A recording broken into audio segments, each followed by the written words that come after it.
Hello guys, आपका एक बार फिर से स्वागत करते हैं अपने यूट्यूब चैनल राह का साथी स्टडी में। तो गाइज आज हम लोग एक बार फिर से देखने वाले हैं अप्लाइड फिजिक्स सेकेंड के चैप्टर 3 धारा वैद्युतिकी को, यानी इलेक्ट्रोस्टैटिक्स को। गाइज यह धारा वैद्युतिकी का पार्ट 2 है और यह अप्लाइड फिजिक्स का 5वीं क्लास है। तो गाइज हम लोग इस क्लास में देखने वाले हैं ओम्स लॉ को, यानी ओम के नियम को। गाइज आपने पिछली कक्षाओं में ओम के नियम को जरूर ही पढ़ा होगा, लेकिन गाइज इस वीडियो में आप ओम के नियम को कुछ अलग तरीके से पढ़ने वाले हैं। तो गाइज चलिए वीडियो को शुरू करते हैं। तो गाइज पहले आपको बता दें कि जिन्होंने ओम का नियम दिया उनका पूरा नाम डॉक्टर जॉर्ज साइमन ओम था और वे जर्मनी के रहने वाले थे। तो गाइज चलिए हम लोग शुरू करते हैं।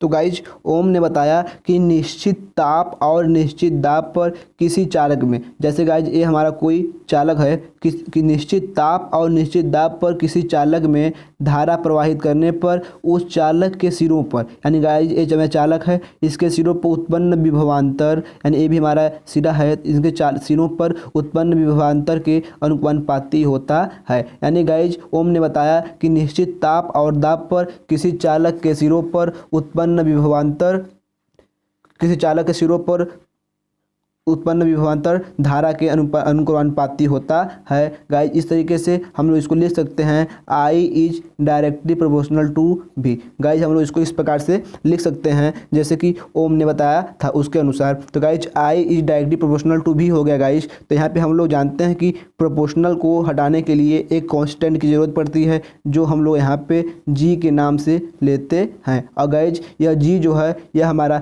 चालकत्व है, जिसे हमने पिछले वीडियो में देखा था। जी यानी इसको हम लोग कंडक्टेंस कहते हैं, चालकत्व कहते हैं। तो गाइज हम लोग जानते हैं कि I इज इक्वल टू हो जाएगा हमारा guys G is equal to होता है 1/R, क्योंकि यह चालकत्व है और चालकत्व जो होता है वो प्रतिरोध का विलोम होता है। तो G इज इक्वल टू हम लोग 1/R लिख सकते हैं, जिसे हम लोगों ने पिछले वीडियो में देखा था, और यहाँ पे भी है। तो गाइज इस तरीके से हमारा I इज इक्वल टू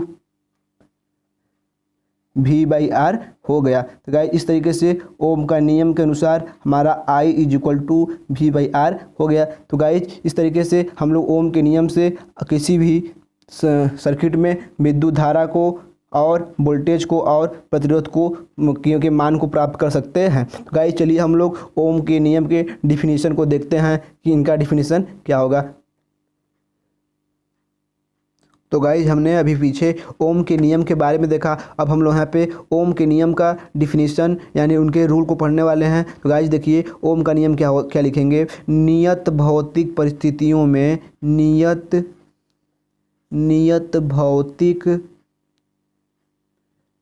भौतिक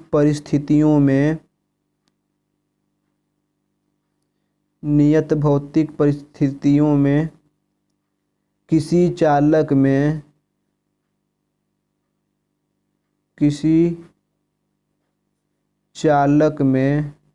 गाइज नियत भौतिक परिस्थिति का मतलब यहाँ पे नियत ताप और दाब से है। किसी चालक में प्रवाहित होने वाली विद्युत धारा उस चालक के सिरों पर प्रयुक्त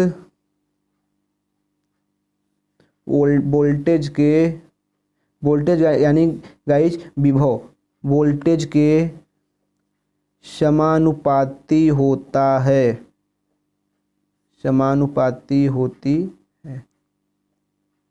गाइज इस तरीके से हम लोगों ने ओम के नियम को देख लिया। यानी गाइज ओम का नियम क्या होता है। नियत भौतिक परिस्थितियों में किसी चालक में प्रवाहित होने वाली विद्युत धारा उस चालक के सिरों पर प्रयुक्त वोल्टेज के समानुपाती होती है। जैसे गाइज हम लोगों ने पीछे देखा कि किसी चालक में प्रवाहित होने वाली विद्युत धारा उनके सिरों पर उत्पन्न वोल्टेज वोल्टेज यानी विभव के अनुपाती होती है। I is directly proportional to भी। और इस प्रोपोर्शनल गाइज हटाने के लिए हम लोग एक कांस्टेंट का यूज करते हैं जिसे हम लोग जी के नाम से जानते हैं। तो आई इक्वल टू जी भी हो गया गाइज। और जी इक्वल टू हम लोग जानते हैं कि 1/r होता है, जहाँ जी चालकत्व है और यह चालकत्व प्रतिरोध का व्युत्क्रमानुपाती होता है यानी विलोम होता है। तो इसे हम लोग 1/r से लिखते हैं, जिसे हम लोगों ने पिछली वीडियो में देखा है। और इसे हम लोग भी, तो गाइज इस तरीके से I is equal to V/R हो गया। और गाइज हम लोग ओम के नियम की सहायता से किसी भी सर्किट में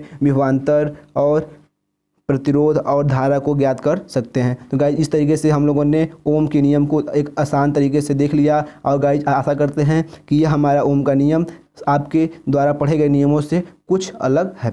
गाइज चलिए एक बार हम लोग फिर से ओम के नियम के डिफिनीशन देखते हैं क्या है।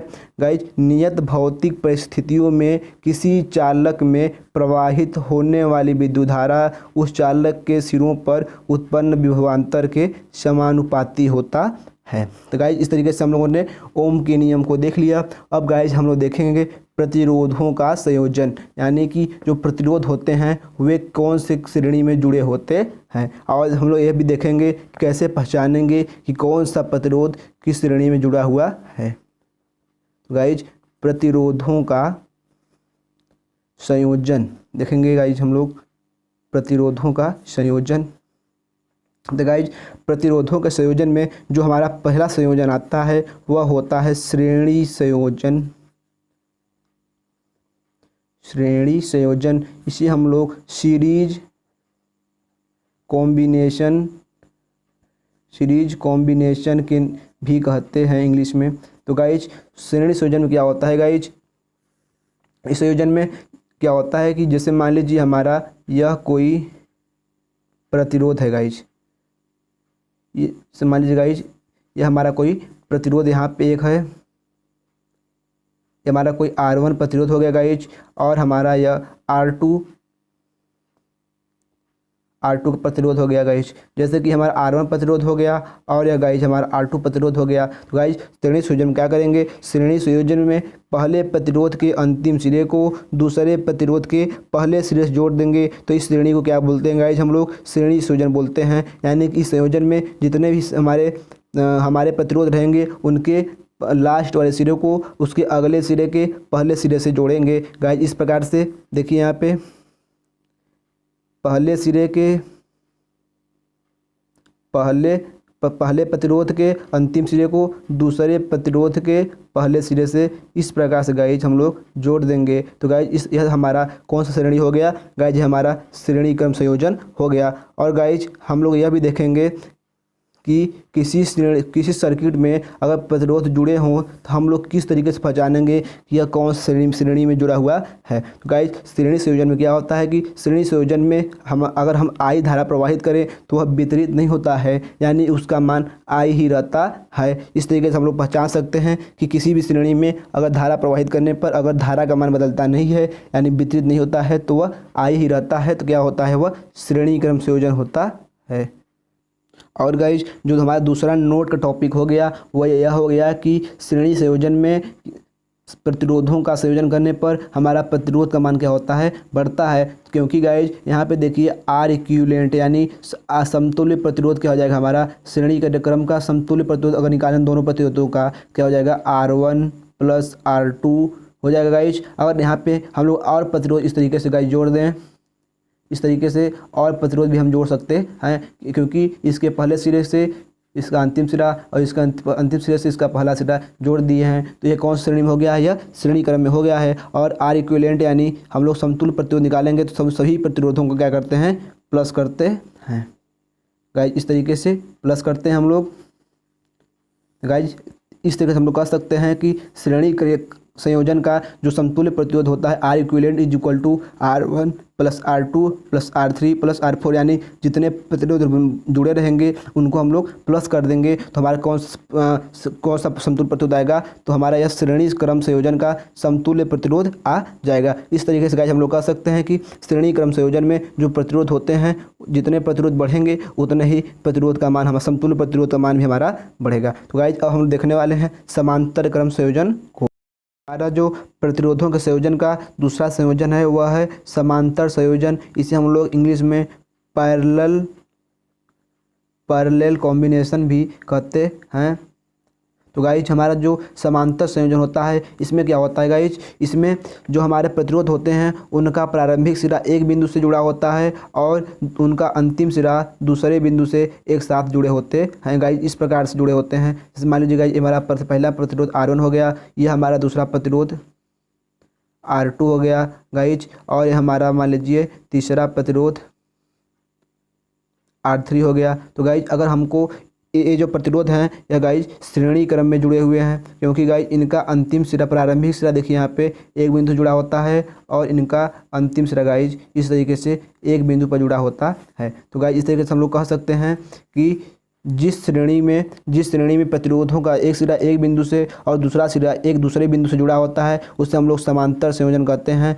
और गाइज अगर हमको पता करना है किसी सर्किट में कि कौन सा संयोजन जुड़ा गया है तो क्या करेंगे, उसमें अगर धारा प्रवाहित करने पर क्या होगा, हमारा धारा का मान डिस्ट्रीब्यूट होगा, यानी धारा हमारा इधर भी जाएगी और इधर भी जाएगी। तो गाइज इस तरीके से हमारा धारा का मान डिस्ट्रीब्यूट हो जाएगा। तो हमारा कि कौन सा संयोजन होगा, समांतर संयोजन होगा। क्योंकि गाइज हम लोग अभी पीछे देखे हैं कि श्रेणी का संयोजन में धारा का मान डिस्ट्रीब्यूट नहीं हो रहा था, तो उसमें क्या था, श्रेणी संयोजन था। और जिस संयोजन में धारा प्रवाहित करने पर उसका मान डिस्ट्रीब्यूट हो जाता है यानी बढ़ जाता है, वह कौन संयोजन है, वह समांतर संयोजन है। तो गाइस समांतर संयोजन में क्या होता है कि समांतर संयोजन में जो हमारे प्रतिरोध हैं उनका एक सिरा एक बिंदु से और उनका जो अंतिम सिरा होता है वो एक साथ दूसरे बिंदु से जुड़ा होता है। तो गाइस अगर हम लोग इनके समतुल्य प्रतिरोध की बात करें तो क्या हो जाएगा, तो गाइस इनका